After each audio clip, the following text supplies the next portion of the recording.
In Egyptian mythology, there are actually a lot of interpretations on how the world was created. In this video, I'm going to focus mostly on the story of the city of Heliopolis, but also I'll touch on some of the differences between other cities. So let's begin. In the beginning, the world appeared as an infinite expanse of dark and directionless waters, named Nu. Nu was personified as 4 pairs of male and female deities. According to this story, the world was created by Atum, which name means to complete. He was imagined as a god with the head of a ram and the body of a human. Atum created himself out of Nun by an effort of will or by uttering his own name. As the creator of gods and humans, he was responsible for bringing order to the heavens and earth. As Lord of Heaven and Earth, he wears the double crown of Upper and Lower Egypt and carries the Ankh, a symbol of life, and Wat's scepter, a symbol of royal authority. According to another story, written on the walls of pyramids, the creator god emerged from the chaotic darkness of Nun as a mythical Bennu bird. He flew to Heliopolis, an ancient city near Cairo, where, at dawn, he alighted the Benben, an obelisk representing a ray of the sun. After fashioning a nest of aromatic boughs and spices, he was consumed in a fire and miraculously sprang back to life. At the time the Egyptians called Zep Tepi, meaning the first time, Atum created 2 offsprings. Some stories say he created them by sneezing, while some that he masturbated, which I don't really blame him, he was all alone in the world. His son, Shu, represented dry air, and his daughter, Tefnut, represented corrosive moist air. The twins symbolized 2 universal principles of human existence, life and justice.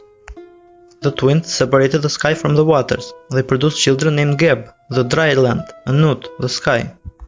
When the primeval waters receded, a mound of earth appeared, providing the first soiled dry land for the sun god, Ra, to rest. During the dynastic period, Atum was also known as a part of Ra, representing the sun at its first rising.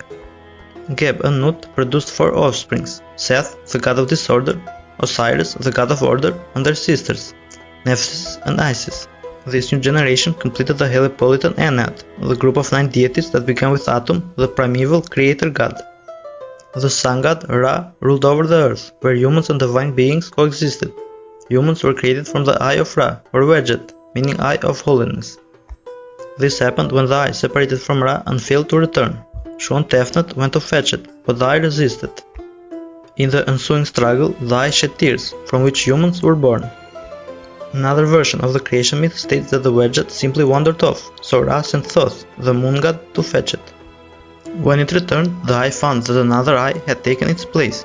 To pacify the furious eye, Ra placed it on its brows in the shape of a cobra, where it could rule the whole world. Pharaohs wore the cobra on their brows as a symbol of protection and to show that they were descended from the sun god. When Ra became old, because apparently Egyptian gods get old, the deities tried to take advantage of his senility. Even humans plotted against him, which led to their fall from divine grace. In reaction to the rebellion, Ra sent his eye to casually slaughter the rebels, a deed he accomplished by transforming himself into Sekhmet, a raging powerful goddess depicted as a lion. Sekhmet went a little too crazy, so Ra changed her into the contented goddess Hathor. In pain and weary of these problems, Ra withdrew from the world. Taking the form of Hathor, he mounted on Nut, the sky, who raised him to the heavens. The other gods clung to Hathor's belly and became the stars. Following this, Thoth, the moon god, was given a spell to protect humans from harm when the sun disappeared below the earth. From that moment on, humans were separated from the gods, as earth was separated from the heavens. Now Ra lived in the heavens, where order was established. Each morning he was reborn in the east and traveled across the sky in a boat, called the Boat of Millions of Years. His enemy was Apep, a large serpent that lived in the night and the waters of Nun. No, Thor, this is not your time to slay the serpent. Apep tried to obstruct the soul's boat's daily passage, but the sun god was ultimately victorious. The sun god was the most important deity in the Egyptian pantheon. He had many names. As the sun disk, he was Aten. As the rising sun, he was Khepri, the scarab. At the sun's zenith, he was Ra, the supreme god of Heliopolis. And as the setting sun, he was Atum. Egypt's pyramids and obelisks, as well as the Sphinx, were associated with the sun god. In the New Kingdom, the Sphinx was a symbol for the sun god as Ra Horakti, the winged sun disk that appeared on the horizon at dawn. In another version of the creation story, the city of Hermopolis in Middle Egypt substituted the Ennead with a group of 8 deities called the Ogdoad. It consisted of 4 pairs of gods and goddesses, symbolizing different aspects of the chaos that existed before creation. The goddesses were depicted as snakes and the gods as frogs. Their names were Nu and Naunet, symbolizing water, Amun and Amaunet, symbolizing highness, He and Hawet, symbolizing infinity, and Kek and Kauket, symbolizing darkness. Well, I think I'd end it at that. Bye.